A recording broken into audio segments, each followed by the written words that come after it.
Nah, kenapa tidak ada masa lalu dan masa depan di dalam konsep waktu dan satu-satunya kebenaran adalah yang ada adalah masa kini? Karena balik lagi, gue nunjukin bukunya dulu. Di buku ini itu juga diajarin bahwa semua itu terjadi di masa saat ini. Masa depan akan datang di saat masa depan sudah menjadi masa kini.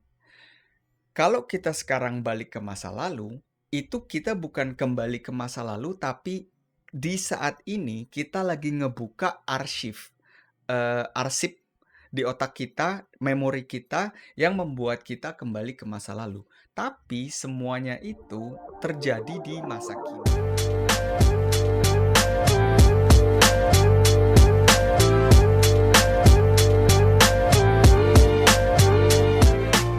Halo semuanya, selamat datang di podcast 360 derajat bersama gue Bayu. Dan gue Vina. Di episode hari ini kita bakalan membahas tema present moment. Mungkin buat teman-teman yang udah sering ngikutin podcast kita, mungkin kalian sering mendengar kita mengeluarkan kalimat ini atau mungkin kata-kata ini ya, present moment, dan bertanya-tanya sampai sekarang apa sih arti present moment itu gitu. Karena menurut kita juga di bahasa Indonesia itu agak susah dijelaskan, makanya di episode hari ini kita benar-benar ingin mendisek istilah itu supaya teman-teman juga memiliki pemahaman yang lebih. Nah, mungkin sebelum lebih lanjut, kita mau ngomong dulu di awal bahwa tema yang kita bawa hari ini itu adalah acuannya mostly itu dari satu buku dari Eckhart Tolle. Judulnya adalah Power of Now.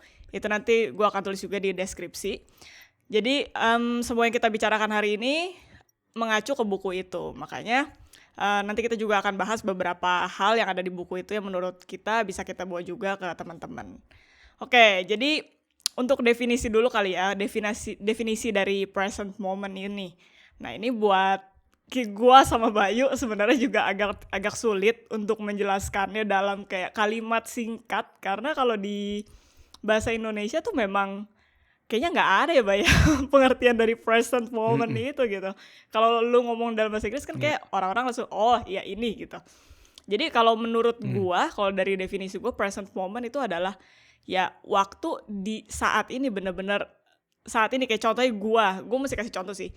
Jadi kayak gua sekarang gua lagi Mm. ngomong di depan kamera, gua lagi berinteraksi dengan Bayu, gua bener-bener merasakan being-nya gue itu loh. Jadi semua yang ada di sekitar gue, apa yang gue kerjakan, sensasi yang ada di sekeliling gue dalam satu masa ini. Dan gue tidak memikirkan ke depan atau gue tidak memikirkan masa lalu. Mungkin itu kali kasarannya. Mungkin lu punya definisi yang lain, Bay, atau lebih mendalam.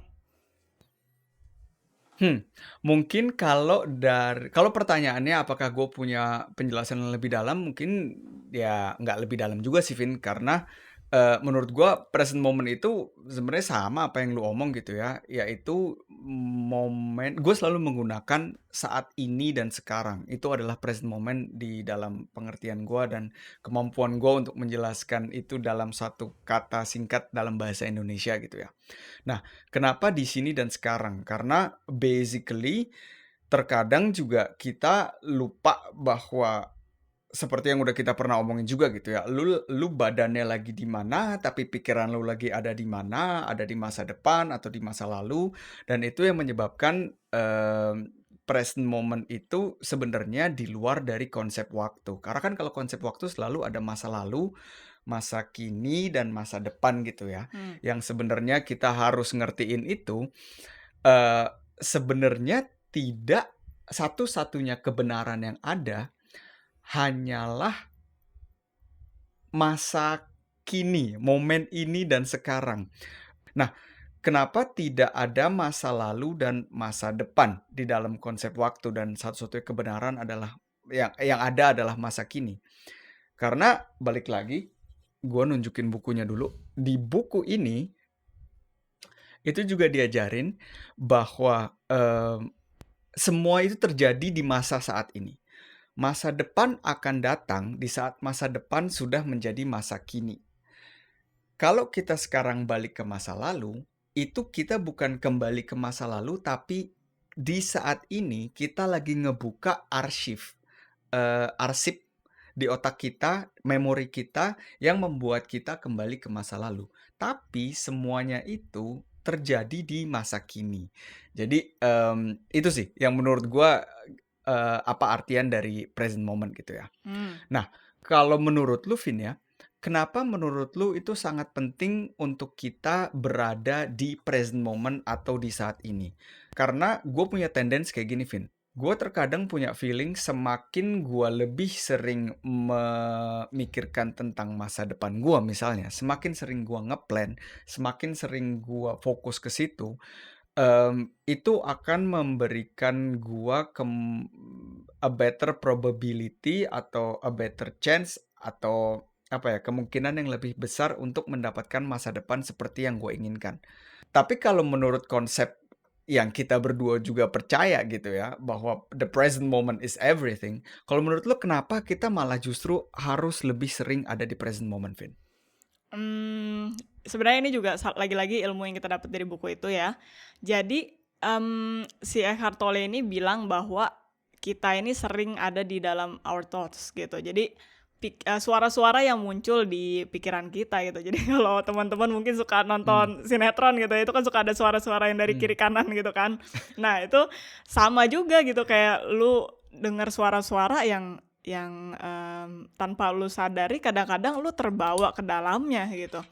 Dan itu mmm, bisa two ways, Bay. Jadi kalau lu terbawa oleh suara-suara dari masa lalu dan lu juga jadi ke-trigger terus dengan mungkin lu mengalami suatu hal yang tidak enak gitu ya. Biasa kan itu yang selalu memicu lu kan, memicu emosi atau kemarahan or apapun yang bentuknya negatif. Nah, itu kalau lu mmm, terpacu oleh ingatan masa lalu itu dan lu bawa terus, ya akhirnya, lu menjadi tidak bahagia karena lu tenggelam di situ dan lu nggak bisa keluar dari situ gitu. Karena lu juga tidak menyadari mmm, bahwa, "Oh, gue lagi ada di pemikiran gue yang masa lalu," gitu. Nah, atau, mmm, di masa depan dan ini menurut gue adalah sumber dari anxiety gitu. Di mana lu berusaha untuk one step ahead mulu gitu loh. Jadi lu punya iya, worries juga kayak, "Aduh entar what if," gitu kalau di masa depan, "Gimana nih kalau ini, gimana nih kalau itu," gitu. Dan lu tidak benar-benar fokus berada di masa ini, tidak memberikan atensi lu 100%, ya kalau lu tidak melakukan itu ya gimana lu juga bisa mempersiapkan masa depan tanda kutip itu ya. Dan kalau lu mmm, berada di present moment ini, itu sangat kecil kemungkinannya bahwa lu akan terpengaruh oleh pemikiran masa lalu, karena lu bener-bener kuncinya menurut gua katanya fokus juga sih, Bay. Kalau lu ada di present moment itu lu bener-bener 100% fokus pada saat itu gitu. Jadi, ya itu menurut gua mmm. kecil kemungkinannya bahwa lu terbawa oleh pemikiran-pemikiran dari masa lalu atau worries lu buat masa depan. Itu sih menurut gua yang menyebabkan kenapa present moment itu penting banget. Mmm, tetapi, di sini mungkin kita juga harus bedain antara mikir dan terbawa dengan pemikiran kali ya. Mmm, Karena like in this real world ada kondisi-kondisi yang memang kita harus pikirkan untuk mencari jawaban terhadap kondisi tersebut. Kayak misalkan gue sekarang harus mikirin cara-cara yang harus gue lakukan gimana supaya gue bisa diperpanjang visanya misalnya gitu ya, atau banyak masalah-masalah yang kayak misalkan gini aja deh, kita pun di-hire oleh sebuah perusahaan atau di dunia kerja, ya basically kan untuk solve sebuah problem yang ada gitu kan. Nah itu kan juga kita harus mikir kan. Nah tapi balik lagi mungkin pemikiran yang lu maksud itu ya, ini ya Vin ya, yang apa namanya, yang lu secara tidak sadar muncul dan lu terbawa beziehungsweise lu tidak secara proaktif sadar bahwa lu mau mikir. Gimana ya ngejelasinnya itu itu ya? again sih permainan kata menurut gua baik kalau di bahasa Inggris kan lu ada juga think and thoughts gitu kan. Ya Thoughts, ya, iya kalau di bahasa Indonesia ya gue juga jujur sih gue cuma bisa mengartikan itu sebagai sebuah, pemikiran gitu, pemikiran yang muncul kayak pop up gitu aja di kepala lu tiba-tiba iya, gitu, begitu lu melihat suatu situasi or lu melihat seseorang gitu kayak tiba-tiba aja gitu mmm, muncul. mmm. Dan itu yang muncul yang kita omongin ini tidak hanya pemikiran, tapi bisa juga dalam perasaan gitu ya. Tadi Vina udah ngasih contoh yang, yang bagus bahwa atau lu nggak suka akan sesuatu hal misalkan gitu ya, kayak itu namanya aversion bahasa Inggrisnya. Itu adalah di mana lu kayak, lu tidak mau menerima sebuah kondisi atau lu anti akan sebuah kondisi atau anti akan sebuah perasaan atau anti akan sebuah pemikiran gitu ya. Nah, tapi ada lagi Vin, sisi satunya yang juga ternyata memberikan "penderitaan" dalam tanda kutip ke dalam hidup kita ya, yaitu namanya craving. Craving itu adalah di mana lu sangat menginginkan sesuatu. Kenapa itu bisa menjadi penderitaan? Karena di saat lu sangat menginginkan sesuatu, itu menandakan lu tidak punya sesuatu tersebut, yang menandakan kembali bahwa lu tidak bisa menerima kondisi lu the way it is. Hmm, Ini Vin, gue dapet. ya. Lu menjadi fokus ke hal-hal yang lu tidak punya, ya kan? Karena lu craving, gue pengen handphone yang baru, gue pengen rumah yang baru, gue pengen gaji ini, gue pengen gaji itu. Tapi lu tidak lagi fokus ke hal-hal yang lu punya sekarang. Nah, pertanyaan gue Vin, gimana cara kita bisa berada di present moment, menerima kondisi the way it is. Kita juga ada satu quotes ya, Vin, ya, yang kita Hmm. suka dari Eckhart Tolle, di mana eh, cara menghadapi setiap situasi yang ada di dalam hidup kita adalah menyeakankan bahwa kita secara proaktif memilih situasi dan kondisi tersebut. Dengan begitu kita menjadi bekerja harmonis dengan hidup dan tidak bekerja melawan hidup.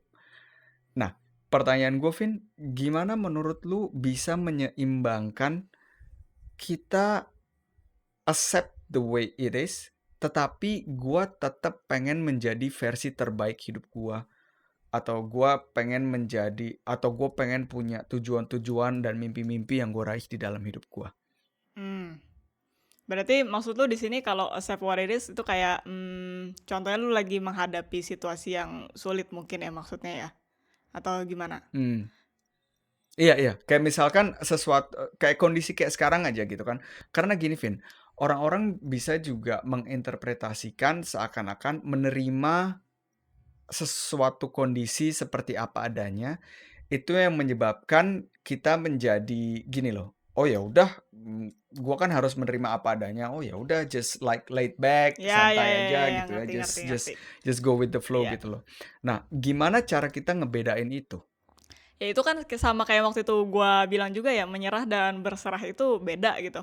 Mmm, Mmm, Menurut gua kalau misalkan ya contohnya mungkin kita pakai contoh lagi-lagi ya biar lebih gampang ngejelasinnya. mmm, Ya kayak mhm, contohnya sekarang aja, situasinya lagi dengan pandemi ini, dengan Covid gitu kan. Nah, mmm, menerima itu dalam artian di sini, oh ya udah lu tahu ini adalah situasi kehidupan yang gue punya sekarang atau yang kita secara global punya sekarang. Nah, situasi kehidupan di sini, jangan diartikan sebagai masalah ya, gue lagi-lagi tidak ingin kalian langsung melabel bahwa suatu situasi itu masalah, karena sekalinya kalian udah label itu masalah, ya udah, habis lah itu nggak ada chance lagi buat menjadi sesuatu mmm, yang baik dan bisa lu pelajari gitu. Nah, mmm, jadi cara menerimanya ya udah lu sadari aja bahwa, oh ya udah ini situasi yang ada sekarang, kalau misal pun keluar kayak worries gitu buat, aduh ya takut nih gitu misalkan keluar rumah or entar aduh takut nih gimana ya entar, masa depan gua dengan pekerjaan gua bla bla bla gitu kan, yang which is menurut gua sekarang sering dialami orang-orang, ya udah mhm, maksudnya lu harus, mencoba, apa ya, mendissect itu lagi apakah worries lu itu serve you. Ada mmm, kegunaannya nggak gitu? Maksudnya dengan lu worries itu. Kalau memang tidak ada ya nggak usah dikhawatirkan gitu, ya udah lu terima aja memang ini situasi yang mmm, ada, gue melakukan apa yang gue bisa lakukan sekarang, dan ya udah berserah. Nah ini berserah gitu, apa yang terjadi ya itu mmm, haruslah terjadi gitu kan. Bukan menyerah bahwa, oh ya udah, ya udahlah, maksudnya kayak gini, ya udahlah nggak terserah lah entar masa depan gue, pekerjaan gue gimana, ya udahlah terserah gitu. Tapi lu tidak melakukan apa-apa atau, tidak proaktif kayak, apa ya, bertindak sebagaimana yang mestinya lu lakukan gitu. Kayak contohnya dari pemerintah disuruh lu mmm, menjaga kebersihan, ya lu jaga kebersihan gitu. Tapi bukan berarti mmm, lu mengkhawatirkan terus hal yang belum tentu ada gitu. Gitu sih menurut mmm, gua. mmm. Iya, berarti itu sama dengan kata accept then act. yang juga Eckhart Tolle sebutkan di buku ini gitu loh. Hmm. Jadi si situasi ini lu harus lu menerima situasi ini dulu. Lu menerima situasi ini seperti apa adanya. Lu menerima situasi ini seakan-akan lu yang proaktif membuat situasi ini terjadi. Hmm. And then act. Bertindak lakukan apa yang harus lu lakukan. Boleh kasih contoh lagi nggak, Bay? Kayak waktu itu ada dia kayak menggelar interview gitu sih, Eckhart Tolle juga ya. Terus ada yang nanya gitu, gue baru dipecat gitu. Nah terus ya gimana, apa gue nggak usah memikirkan masa depan gue harus bayar bill juga kan gitu. Terus ya Eckhart Tolle coba bilang, ya udah, lu itu memang situasi yang ada saat ini, lu dipecat, cuma again bukan berarti lu menyerah, ya udah aduh give up terus energi lu turun semua gitu kan. Tapi ya lu mengetahui bahwa ya lu saat ini memang dipecat dan lu harus act on it gitu. Jadi ya lu harus siapin diri lu, bikin resume lah bla bla bla, ya itu kan ntar kedepannya apa yang terjadi ya, tapi lu sudah melakukan sesuatu gitu, bukan cuma kayak diem aja atau lu cuma bermeditasi berharap semuanya datang ke lu gitu kan, nggak kayak gitu sih. Ya dan menurut gua teman-teman sekali lagi ini adalah sebuah practice gitu ya, dan kalian ya harus coba gitu setiap kali kalian kayak ke drive buat menjadi worries atau menjadi anxious gitu ya akan situasi yang kalian punya, ya coba lagi balik lagi ke present moment ini gitu. Nah sekarang gue sama Bayu pengen berbagi sedikit kayak bagian-bagian di buku ini Power of Now yang menurut kita itu kayak aha moment gitu kalau menurut gue ya. Jadi sebenarnya ada banyak banget ini buku tuh, menurut gue udah kayak Bible-nya buat mindfulness gitu. Dan mungkin lu dulu kali, Bay, ada bagian apa yang menurut lu menarik di buku ini? Banyak banget, Vin, yang sebenarnya gue dapet aha moment dari ini ya. Salah satu yang gue tulis di sini adalah yang menurut gue menarik adalah pengertian tentang the mind, yaitu apa yang tadi kita juga udah omongin, bedanya antara kita mikir dan pemikiran yang datang gitu ya. Jadi sebenarnya apa yang kita berusaha untuk jelaskan di sini itu tetap ada di intellectual level. Mungkin kalau teman-teman ngerasa nggak bisa mencerna apa yang kita kasih, pertama, sorry, kita giving our best. But nomor 2, kita cuma bener-bener bisa kasih tahu ke teman-teman, cobain latihan mindfulness ini, karena dengan begitu banyak banget hal-hal yang bahkan kita nggak jelasin di sini, tapi teman-teman ngerti itu dengan sendirinya gitu ya. Itu yang pertama. Jadi tadi gue mau ngomong tentang the mind. Di sini gue belajar bahwa the mind itu akan selalu mencari alasan buat kita bisa menderita. Begitu pikiran ini bermain di dalam zona waktu antara di masa lalu atau masa depan, itu yang akan menyebabkan kita tidak menerima situasi saat ini dengan apa adanya. Nah, tidak semua orang sadar bahwa kita ini bukan pikiran kita. Kalau kita sekarang mulai mengerti atau mulai mendapatkan sebuah perspektif, oh kita ini lebih besar daripada pikiran kita gitu ya, dan kita melakukan mindfulness practice gitu ya. Nah, the mind ini nih akan menjadi, dia tuh akan otomatis memberikan sebuah resistance karena diri kita yang sudah, dalam case gua misalkan 30 tahun hidup di dunia ini, dan mungkin sampai misalkan kalau gue sampai saat ini tidak sadar bahwa gue lebih gede dari the mind gue gitu ya. Gue sampai saat ini 30 tahun gue selalu dikontrol oleh pikiran gue sendiri, dan tiba-tiba gue pengen ngasih tahu pikiran gue, gue tuh bukan di bawah kontrol lu gitu loh. Gue bisa mengobserv lu. Gue ini lebih gede daripada lu. Nah, dia akan memberikan penjelasan-penjelasan yang masuk akal, yang menjustifikasi, yang memperbolehkan kita untuk terus menderita. Nah, itu adalah sebuah konsep yang menurut gue juga sulit untuk gue cerna. Kalau gue juga melawan pikiran gue, apakah gue melawan diri gue sendiri atau siapa sebenarnya yang gue lawan? Terus kalau gue hidup di bawah pikiran gue, ya gue hidup di bawah siapa gitu loh. Itu yang sampai sekarang gue juga masih kadang-kadang masih bingung gitu, Vin ya. Karena mungkinkah ada satu momen di mana pikiran kita itu harmonis dengan diri kita yang essence diri kita. Gue bingung ngejelasinnya. Mungkin mungkin ini gue sedikit mengambil juga ilmu lain untuk membantu, mungkin semoga membantu ilmu lain dari si Joe Dispenza sih sebenarnya. Mungkin karena dia lebih bisa menjelaskan ini juga dari sisi ilmiah sehingga lebih gampang dimengerti gitu ya. Memang Hmm. thoughts itu atau mind kita itu sebenarnya kan kayak ya ibaratnya nyimpen ini loh, baik kayak pengalaman-pengalaman hidup kita gitu loh. Jadi Hmm. kadang-kadang tuh menurut gua yang keluar, emosi yang keluar itu karena ya mind body connection itu. Jadi kalau lu Hmm. misalkan nih, misalkan apa ya? Lu waktu kecil misalkan ngelihat nyokap lu sering nangis gitu kan. Terus Hmm. jadi lu tuh bisa kayak seolah-olah dan lu misalkan gini ya, nyokap lu nangis, lu berada di suatu ruangan permainan anak-anak gitu. Nah, kalau itu Hmm. intensinya sangat kuat ya, Bay, itu bisa Hmm. kayak tiap kali lu ke tempat permainan anak-anak, lu mengkorelasikan hal itu dengan nyokap lu yang menangis sehingga membuat emosi di diri lu jadi down gitu. Lu juga jadi sedih gitu tiba-tiba entah kenapa gitu. Hmm. Jadi karena itu sudah Hmm. kayak Hmm. terkoneksi sangat kuat gitu. Jadi pengalaman-pengalaman yang ada tuh kadang memang bisa membawa emosi sangat kuat ke diri kita ya. Kayak contohnya aja lu cuma disebutin kata Bali gitu. Tiba-tiba lu merasa kayak Hmm. anjir asik di pantai, relax gitu Ya, kan. ya, Nah, ngerti gue. jadi ya itu tadi kalau lu sangat erat apa apa ya? Tenggelam dalam pemikiran, Identifikasi. iya Hmm. teridentifikasi dengan Hmm.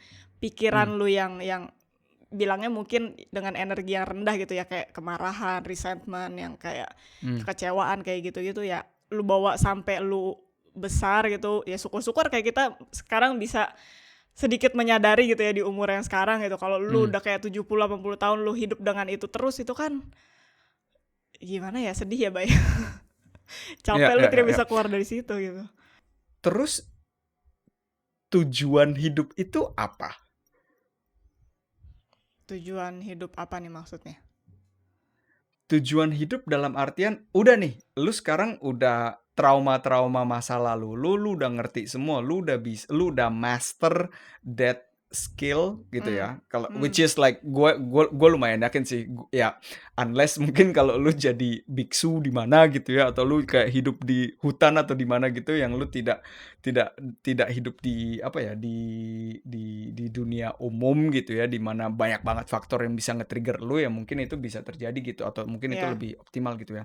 Tapi kalau at the end of the day misalkan kita, ini gue ngambil contoh hiperbola ya, kita bener-bener punya skill ini dan hidup kita like apakah hidup jadi nggak cuma kayak flatline doang, Vin? Apakah hidup nggak kayak cuma ini flatline doang, Vin? Karena basically ya, lu cuma ini doang loh, lu cuma, "Oh ya, oke, ini ada perasaan ini," dan ya, lu ya, tidak bereaksi akan hal itu. "Oh iya, ini ya. cuma perasaan ini," lu tidak bereaksi akan hal itu. Gua ngerti maksud lo. Ini pertanyaan dengan jawaban yang mungkin akan selalu filosofis, Bay. Nah, ini balik Oke, lagi oke. kayak lu kalau balik ke mm, ya mungkin seorang yang tinggal di ya biksu gitulah ya contohnya. Mmm. Em, Menurut gue mereka bakal mencapai ke posisi itu juga tidak semudah itu sih, Bayang, dimana lu bisa menjadi observer akan pikiran lu gitu. Dan sekalinya mungkin Mmm. mereka sudah mencapai itu, gue nggak tahu sih, gue pernah dengar satu speech juga, dia bilang kalau lu hidup, lu being aja itu udah your purpose gitu. Lu hidup aja itu udah Mmm. tujuan lu gitu. Jadi jangan selalu Mmm. Mmm. mencari tujuan yang terlalu besar gitu, yang kayak oh Mmm. ya gue harus merubah dunia ini, gue harus menjadi pro ini gitu. Iya, ya, ya, Um, ya. Lu hidup aja sebagai diri lu, ya ini again beda-beda menurut gue, makanya gue bilang ini juga jawabannya akan sangat filosofis, karena kalau buat gue juga tujuan hidup gue ya pokoknya gue bisa hidup dan bermanfaat untuk orang lain gitu. Tapi itu belum Mmm. tentu tujuan semua orang gitu. Tapi gue sebisa Iya. mungkin ya gue hidup apa ya, sebesar yang gue bisa melebihi em, apa ya, melebihi limitation gue gitu, yang sebenarnya hanyalah ilusi terkadang gitu. Mmm. Karena Mmm. kita itu ya sebenarnya limitless again gitu kan. Cuma kadang ya kita Iya. terkungkung oleh pemikiran-pemikiran yang dibangun oleh pengalaman, oleh lingkungan, oleh opini, ya kayak gitu-gitu sih. Jadi untuk menemukan itu bisa memaafkan masa lalu dan bermanfaat untuk orang banyak, kalau gue gitu sih. Vin, gue baru sadarin Vin, pertanyaan gue sekarang aja itu adalah contoh live nyata di mana gue belum bisa berada di present moment. Anjing nggak? Gue menanyakan ya what if kalau gue udah sampai ke masa itu dan apa yang harus gue lakukan gitu. Anjing nggak? Ya udah baik di sini aja dulu ya. Oke teman-teman. Itu boleh di-cut kali, Bay. Again, again itu adalah sebuah iya bener sih, itu adalah permainan waktu lagi gitu ya, yang memang kita terkungkung gitu ya. Dan again, gue juga apa namanya, gini, mengerti tentang tema ini Vin. Kita bisa baca sekian banyak buku, nonton sekian banyak video gitu ya, tapi unless lu mengaplikasikannya di dalam hidup lu, itu nggak ada gunanya ya Setuju. ternyata ya. Setuju banget, 100%. Itu ya, Ya makanya ya teori ya. itu kan cuma teori kalau lu nggak praktekin. Ya. Ya Hmm, ya ya ya ya. gitu. Ya kalau lu gimana? Kalau dari buku lu dari Em, buku ini, mana yang menurut lu paling mana yang bagian favorit lu gitu? Sebenarnya menyambung yang tadi lu udah omongin sih. Jadi di sini gua ada tulis denial of now. Itu mungkin bentar Mmm, gue buka dulu. Di sini si Eckhart Tolle tulis, stress is caused mmm, by being here but wanting to be there. Jadi mhm, ya, jadi itu di situ dia menjelaskan yang bikin kita stres ya itu karena kita punya dualitas itu loh, baik. Jadi mungkin kalau secara mmm, visual lu bayangkan diri lu tuh sebagai satu gitu ya, satu buah lingkaran gitu. Lu bagi mmm, setengahnya di sini, setengahnya di sana gitu.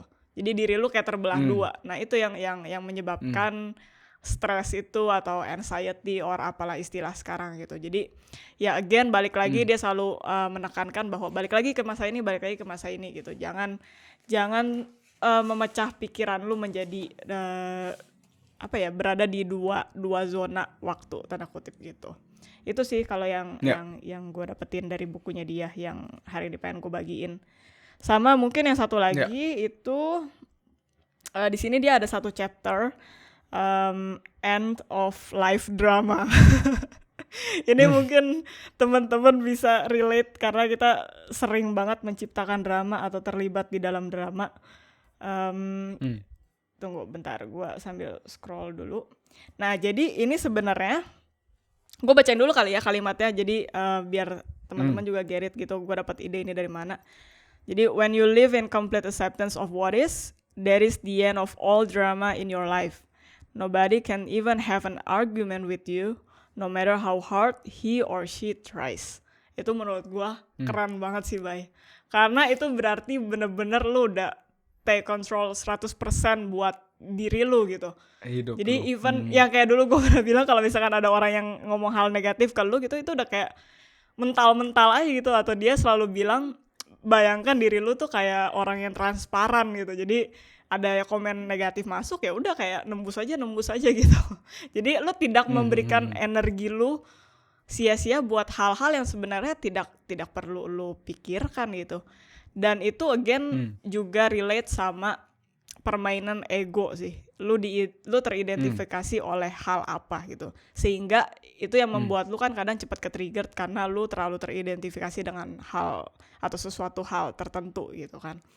Ya itu sih. mmm, Jadi lu benar-benar bisa jadi penonton, kalau di sini dia bilang jadi watcher. Jadi ya observer juga. Jadi nggak ada yang dia mmm, bilang yang mhm, bisa ganggu lu lagi, ganggu tanda kutip ya, dari segi melukai lu secara opini or dari kata-kata gitu sih. Gitu sih ya. kalau dari gua. Nah tadi lu bilang juga sama kayak waktu itu lu udah bilang, kalau ada orang yang ngomong kasar itu kayak mental-mental gitu ya, Hmm. dan itu juga lu udah pernah ngerasain hal itu gitu ya. Tapi Vin, mungkin kalau lu bisa share gitu ya, di saat lu melatih diri lu untuk berada di present moment, di saat lu melatih diri lu untuk, menerima sebuah kondisi seperti apa adanya dan lu menjadi observer gitu ya. Sebenarnya kalau lu pribadi tuh ada kesulitan yang naik ke permukaan nggak sih, Vin? Ada lah Bay, sering banget. Gue sih masih masih inilah, masih berlatih. Cuma, Mmm, mungkin kalau di gua itu gue masih ada kayak beberapa situasi yang kadang bikin gue gampang banget ke-trigger. Atau kadang tuh gue mmm, merasa overwhelmed gitu sama sama kerjaan yang mmm, banyak gitu, kadang-kadang gue overwhelmed juga.